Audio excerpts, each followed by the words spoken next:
โดยกับโบเป็นยังออกไปชงทั้งง่ายแล้วโอ้ยกำชั้นเขาก็สิตาฮับออกมาด้วยสลอกคอยไปเด้อน้องเด้อคอยไปล่ะคอยครับมันแล้วไปใกล้สิฮอดแหละคือว่าบื้นว่าสิเมื่อสายล้วนเลยบาทนี่พี่น้องเลยโอ้น้องคือออกไปชงมันแรกเตือนว่าให้เนี่ยก็มีทั้งหลายเติบเขายังอ่านว่าอาจจะช้ำเศร้ามื้ออื่นนี่พบก่อนเลยนึกว่าบ่ได้บอกอีกเมื่อก็เลยบ่คิดไปหายาคือนานมาแท้ก็สิบอกว่าเอ้าใส่ปุ๋ยเมื่อมาเล่นงานว่าสิบอกเพิ่นอยู่พอพันมันมาบอกว่าลุงแล้วว่าคิดแล้วได้เราเมื่อแล้วอะแล้วว่ะบ่ได้บอกบริการเลยบางมื้อฝากสิฝากบอกในช่องเลยเอาเว้าเบิ่งดูนี่เอาคิดได้มางานจะจังหน่อยนึงข่อยเพิ่งจะมาเก็บเงินงานแทนอยู่ทั้งเพิ่งกับทันแล้วทั้งลุงทันแล้ว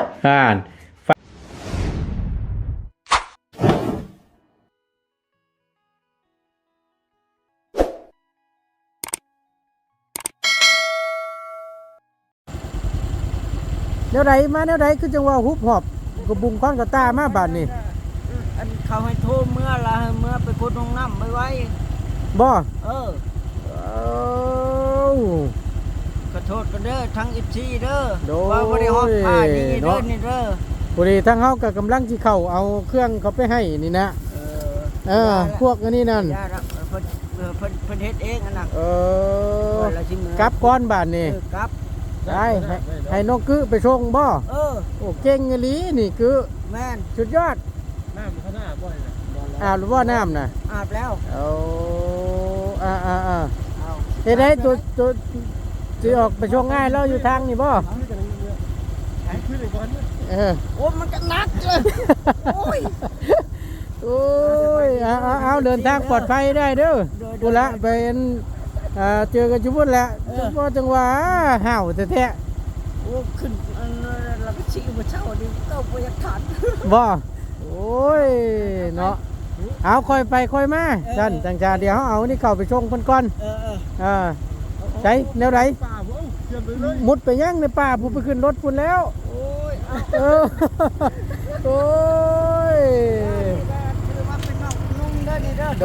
โดย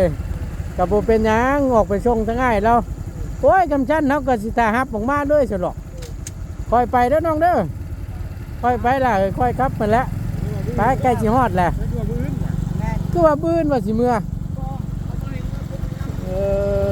สายล้วนเลยบาทนี่พี่น้องเลยโอ้น้องคือออกไปชงไอ้งามงอนพี่น้องเนาะเดินทางมาทั้งบ่ต้นก็ได้กำลังสิเข้าไปซื้อตัวกรล็อก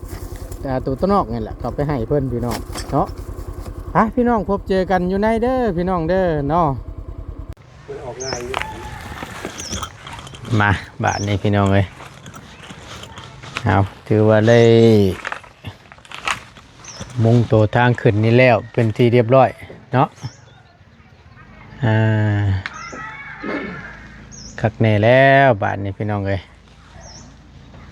เอาก่อนอื่นพี่น้องกราบทักทายสบายดีและสวัสดีกันอีกข้อหนึ่งเด้อพี่น้องเด้อเนาะพบเจอกัน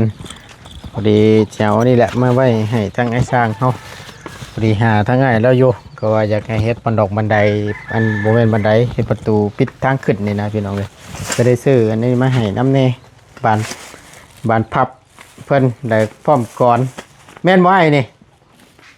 เป็นได้คือจังหวะปล่อยลูกน้องเมื่อสบายดีโดยถึงว่าถึงเนาะใส่ตัวนั้นเนาะคือจะเอาไปพ่ออยู่ทางผู้จังหวะพอมึงว่าไปคุดทางยาไปคุดทางยาก็เด้อที่แรกว่าไปคุดทางยาเมื่อเลยโอ้ยหลักเมื่อประตูเลยหลักเมื่องานพันได้แล้วตายก็จะเอาผ้าไว้แทนเนาะเฮ็ดอะไรสันบาทนี่เลยเก็บกัน2 คนไปนี่แหละโอ้ยนึกว่าเราจะเมื่อผู้อื่นได้น่ะแต่ว่าคนทางยาก็ได้คนทางยาก่อนต้องไปเลยบอกนะเมื่อก็ไม่ได้บอกกันนะบ่เมื่อเลยเมื่อเลยตายสั่งบอกแต่นี่เห็นว่าผ้าเมื่อหยอดน้ำเต้ากับพดโพเนาะไว้อีหลีเห็นว่าก็ได้ พ่อเพิ่นระหว่างทางล้อเข็นน้องคือออกไปส่งซะดอกก็เลยอันเอ้าถามเพิ่นอยู่ว่าเอ้าได้คือจังว่าในเมื่อมื้อนี้หั่นน่ะขุดหนองน้ำเราอ่ะเขาโทรมาบอกเราอ่ะเห็นว่านี่แหละแล้วกันบานนี่ทิมให้ลูกพี่เก็บงาน2คนนี่เนาะ โอ้ยเอาลำกันอีกข้อมหนึงพี่น้องเนาะกะเก็บละเอียดบาทนี่สีขาวหน่อยเนาะสบายดี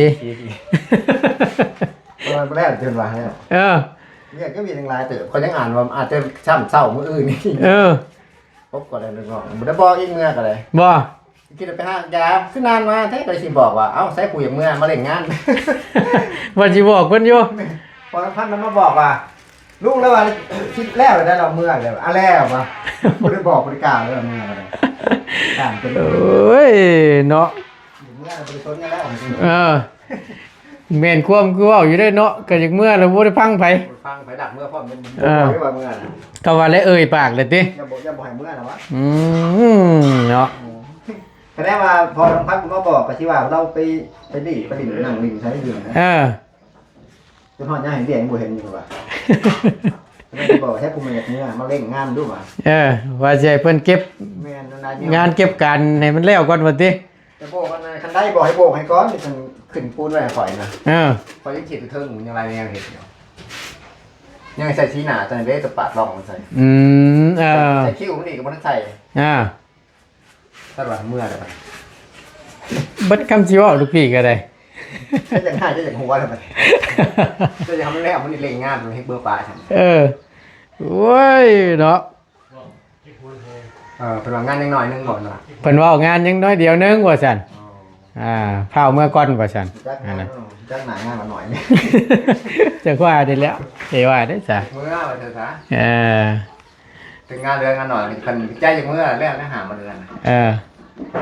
เขาบอกเพิ่นว่าอะไรเว้าเลยตินี่เขาได้บ่เฮ้ยเนาะคักแน่ดีนี่ ก็จะกูว่าอยากอย่างง่ายไหม พบปนกันบัดนี่ กันกับ อยากกินอยากให้บ่คิดไปคิดว่ามันก็จะกลัวนํนี่ หัวไปกับบอกอย่างเมื่อกับโคตร สิเลขว่าไปหาฮักยา หางยาต้มน้ำมาแล้วหางยาด้วยวะจักแล้วหางยาว่ะใหญ่บอกแล้วไม่ไปคุดเอามาไปคุดกับสมองขึ้นไปหางยาจนเติมเนาะยังออกมาข้าพอน้องพันผมมาบอกขึ้นแล้วไปหางยาอยู่แล้วยังออกมา แต่เที่ยงเพิ่นบ่ กินข้าวแล้ว กินข้าวแล้วแหละเพิ่นรอไปหาฮักยาก่อนบ่พอได้มาต้มกิน มันมาต้มกิน โอ้ ชาถาวเยอะ แต่ยังกลัวที่เดเนาะ ๆไปมึงผ่าที่ผ่าบอกในช่องเลย เอาเว้าเบิ่งดูนี่เอาพูด แล้วขึ้นมาได้มางานจะยังหน่อยหนึ่งคอยพุ่งยังมาเก็บงานแทนอยู่ทั้งขึ้นกับท่านแล้วทั้งลุงท่านแล้ว ฟังเด้อไอ้งามงอนเด้อแต่ว่าได้เบิ่งอยู่ในคลิปนี่นั่นเบิ่งได้ลูกพี่ฝากความหาได้เด้นี่ เมื่อป้าได้เมื่อเราบอกพ่อแม่ป้างานยังมาเก็บงานเดี๋ยวนี้ไม่ได้นะเดี๋ยวตายเนี่ยนี่แล้วกันรุบเลยนี่ ปันจะเหมือนเนาะคุณยังได้มือเยอะมือที่สอง แหวนวันที่1ที่2คนเอาคักๆก็ได้ ที่เก้า 29เบิ่น30เนาะ มันก็เมียก็บอกเมียมันบอกด้วยให้มือ30เมื่อก่อนอีก เด้อ ไว้ในใจเนาะ แต่ว่าจังซั่นน่ะมีแต่ว่าลั่นให้เมื่อวันที่1พุ่นจ้ะให้เพิ่นเผื่อไว้เผื่อเพิ่นสิแล่นนี่เมียให้เมื่อวันที่30ดึกแค่วันที่29พี่ จังซั่นแล้วบอกให้เมื่อวันที่1เผื่อเราได้เมื่อ30โอ้ยเนาะวัยรุ่นใจฮ้อนนี่ก็ได้ ก็กับมันก็วายเนาะอยู่แต่เช้าก็ได้เดิม บ่ เมื่อเห็น ออกอาการแต่เช้าพู การแต่เช้า ยังดีบ่ติดรถออกตอนเฮาออกไปกินข้าวเนาะ เยอะอย่างตัวนี้รู้ โอ้ยอย่ากลัวเด้พี่น้องเอ้ยกักแน่ลีว่าเพิ่นพาวกับพาวโพดติ พูดเวียดจังแล้วบ่ได้ไปก่อนแหละ อันนี้ก็ทิ่มไว้มันย่างอยู่นี่บัดนี้พอได้เก็บได้ถอนอยู่หรอกเนาะแต่ซ้ำคือว่าเด้ผมจะกี้ว่าใช้มาแล้วมื้อนี้มันพอน้ำมาสอยตื่นอันนี้ใช้ไว้เก็บมือเดียวนี่ซ้ำ3คนคือเก่าแล้ว เนาะ ซ้ำ เรียบร้อยแล้วบ้านนี้พี่น้องยังเดือคิ้วตัวนั้นบ่ไอ้ตัวตึง เป็นยอดเขาที่ป้า อืม ไปคิ้วใช้พริกที่หนาลงมาเลยคนไหนไม่แข็ง เอา กินไปนะแค่ไว้เลยไม่ตาย เนาะ เหมือนเนี่ยจับ2 คนนะวิ่งก็ขึ้นได้เลย2 คน แม่นบ่เนาะ ชูก็ได้เมื่อ มันก็ปั่นบ่ว่าเลยติ โอ้ย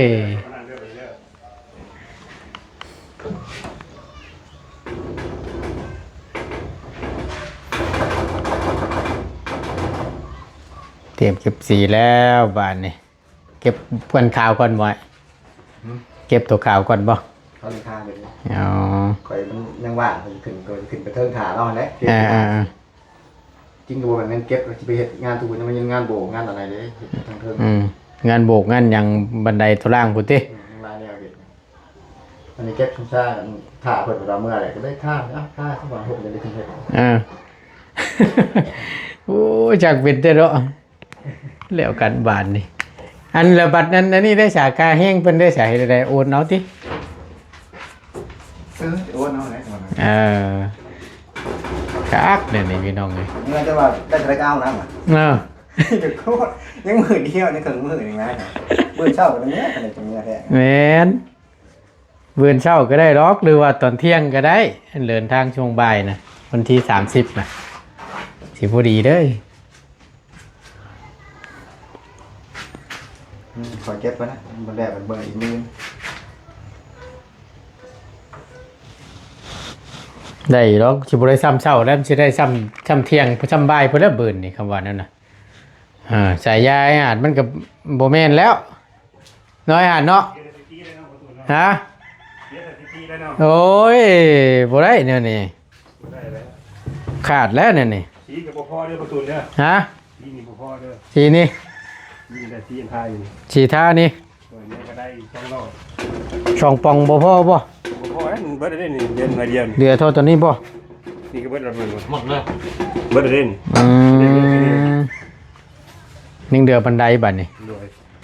แต่แล้วยังบ่อยากเก็บให้ละเอียดมันเปลือง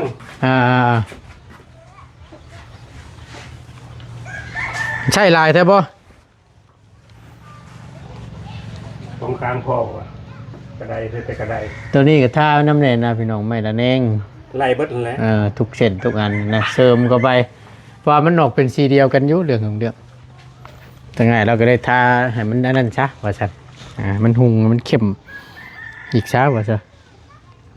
นะ คือว่าเอาละเอียดแล้วก็ละเอียดไปเลยนะ แม่นเอารถให้มันงามๆรถ บ่ได้ประตูกล้องนี่ท่าบ่ได้เด้อกล้องนี่เด้อกล้องไม้ตัวนี้ท่าบ่ได้เสนอก่อนได้นี่ตัวนี้ท่าบ่ได้บ่เป็นหยังบ่เป็นหยัง โดย พืชมันเด้ คือมันจะท่าบ่ได้ เฮ็ดได้ซะพอสิอยากทาพื้นได้นี่มันต้องทาก่อนนั้นพุ่นละขึ้นนั้นวางพุ่นละประมาณปองกลางก้าวทั่วบ่ ตัวที่เราประตู ปองกลางเห็นได้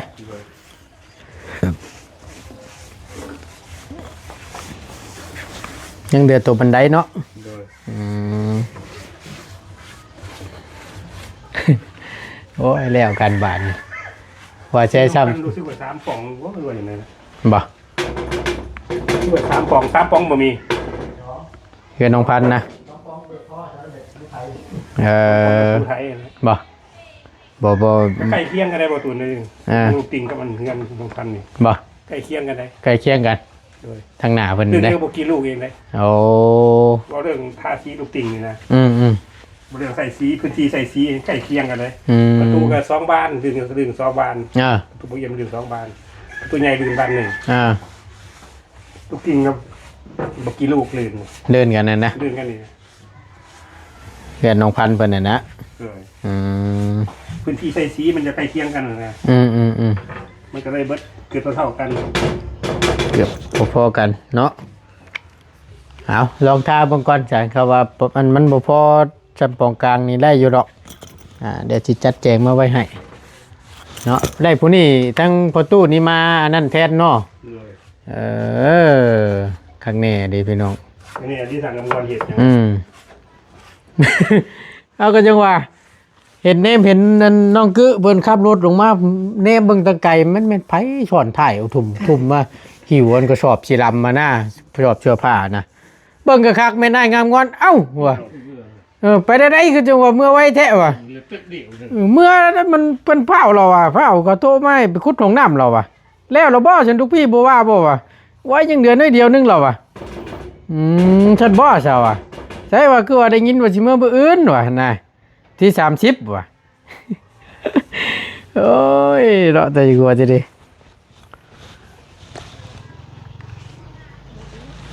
บัตรเพิ่นสิเมื่อก็เมื่อบัตรเดียวพี่รถถ่ายอยู่จับเจือติว่าไปหักไม้หักยา โอ้แต่กลัวแล้วพี่น้องเอ้ยไปหากดหมวยก็ได้เราบอกว่าไปกดหักไม้ติคักฉันนะนี่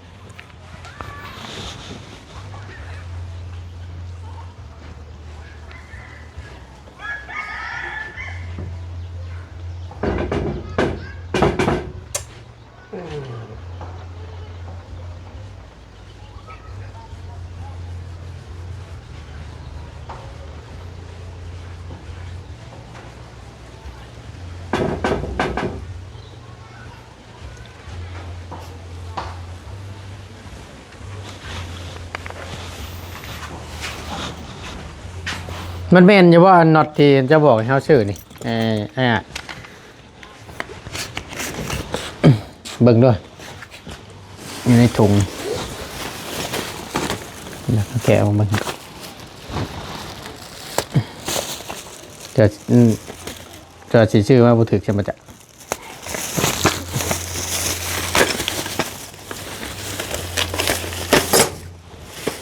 แมนอยู่บ่ดูแมนบ่ถือบ่มันยึดอันนี้อ๋อมันเบียดแยบกันได้เขาก็ได้ใส่ให้มันเงา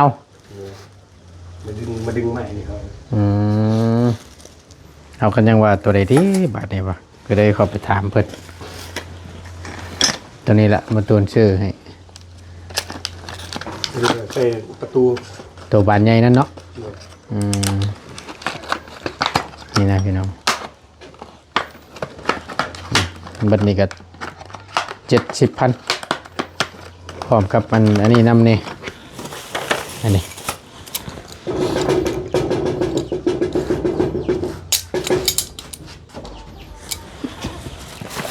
ตัวอันนั้นอันบานพับ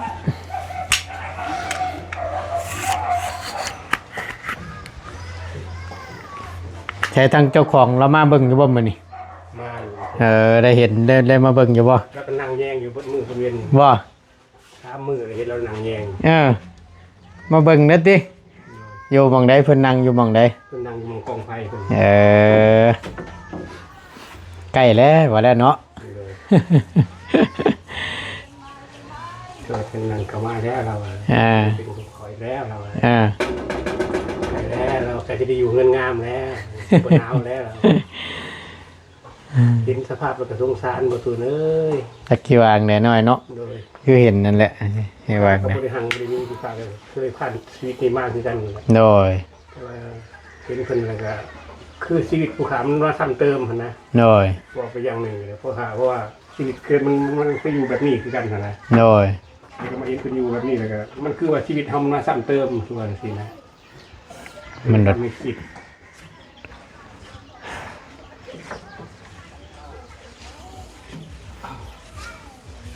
เห็นแล้วกันเนาะจักสิว่านั่นใดดาวก็ยังว่าโอ้ยว่ะ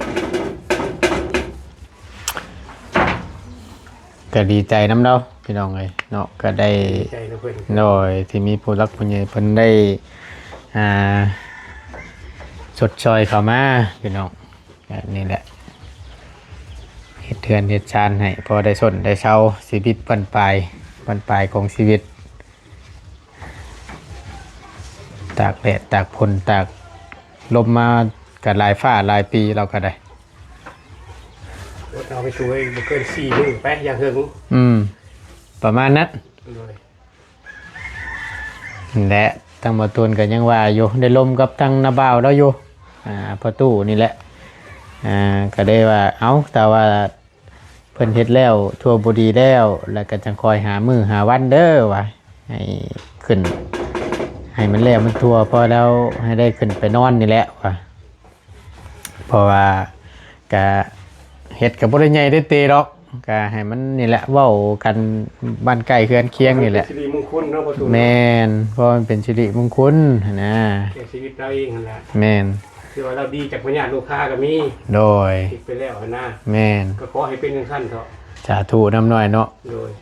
ให้เป็นเงินใหม่ใส่ยางามโดยขอให้หายจากพญาติลูกค้าให้อยู่ดีมีแฮงเกิดสาธุนำ โดย เราวิทย์โลกวิทย์ภัยเราเป็น แต่ดูตนกันยังว่า โดย ว่า แล้วก็โอ้ชีวิตคนเฮานี่มันบุพเพมันเป็นครั้งอนิจจังอนันตาคือเพิ่นว่า แม่น ไผบ่พอแล้วก็บ่ไผบ่เคยพบก็บ่บ่เป็นนะบ่ถูก อธิบายบ่ถูกเนาะ อธิบายบ่ถูกลูกค้านี่ลูกค้าพบมาแล้วเห็นมาแล้ว โดย เสื้อนี่บาปกรรม มันลด คนทำดีย่อมได้ดีคือเพิ่นว่านะ โดยมันลดโอ้ยกระจังว่า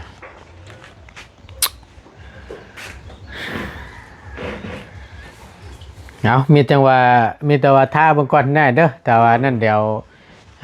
เฮาออกไปแล้วมื้อนี้สิทันบ่มื้อนี้เนาะ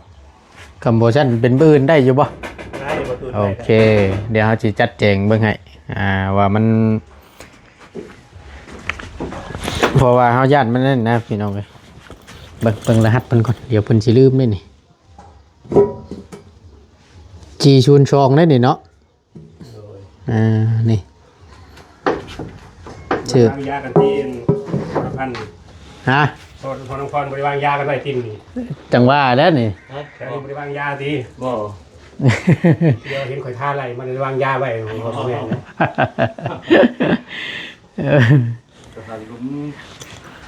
ไปบ้างยากันไว้เพราะงั้นเต็มก้นได้เหรอเนาะ สระเลยได้จริงๆคนนี้ เก่งปวดเชื่อมประจักษ์นั่นนะกางเกงปวดเชื่อมประจักษ์ เลย โอ้ของมักเลยเด้อน่ะ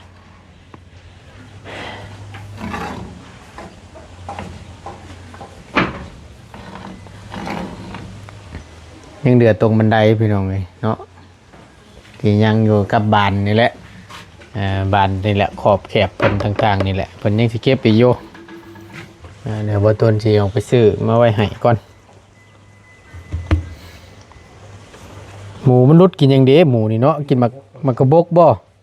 จังพอนแล้วฉันยุ่ยอยู่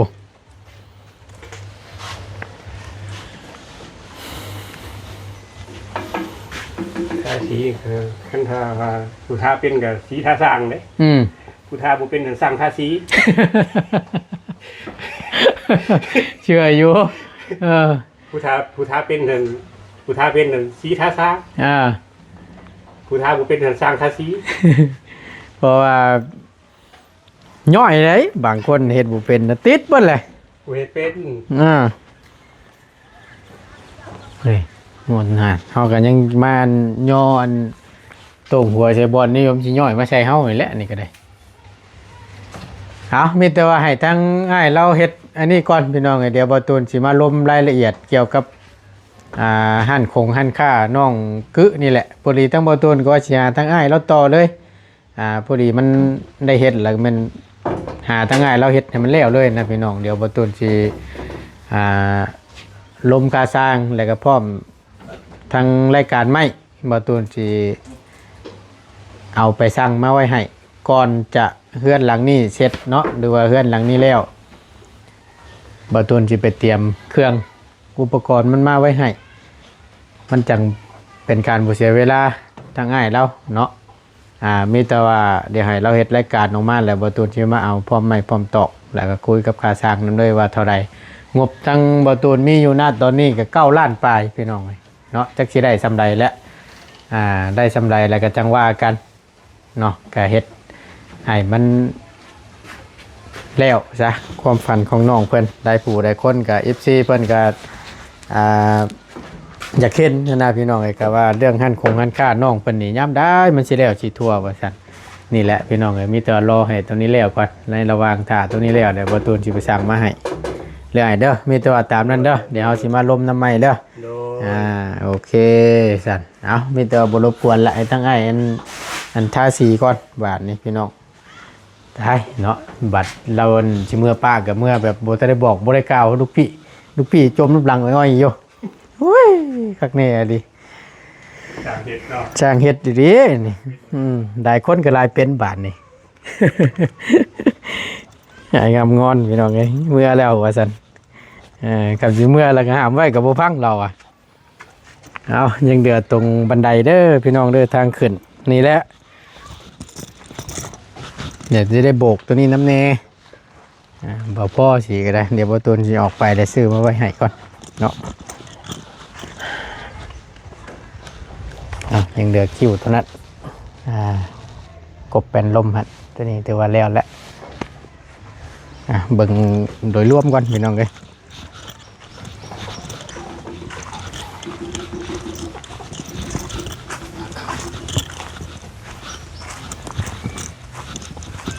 หุ่งคักบัญญังบาทนี่เนาะใส่ฮะเนาะ สำเร็จร้อยได้ตัวนั้นน่ะ คักเดือบหมับมากได้การงามมาตั้งพี่ผัดสีมืดนี่แหละภาพก็ได้ยังไงเราจะไล่มานี่แล้วไปท่าตัวนั้นอีกมันจบละเก็บสีพี่น้องนี่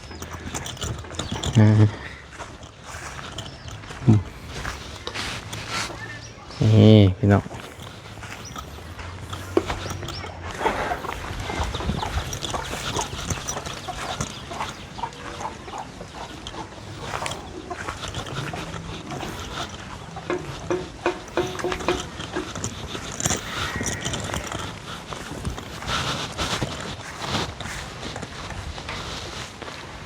เอาตอบแสงแดดคักปัญญังบาทนี่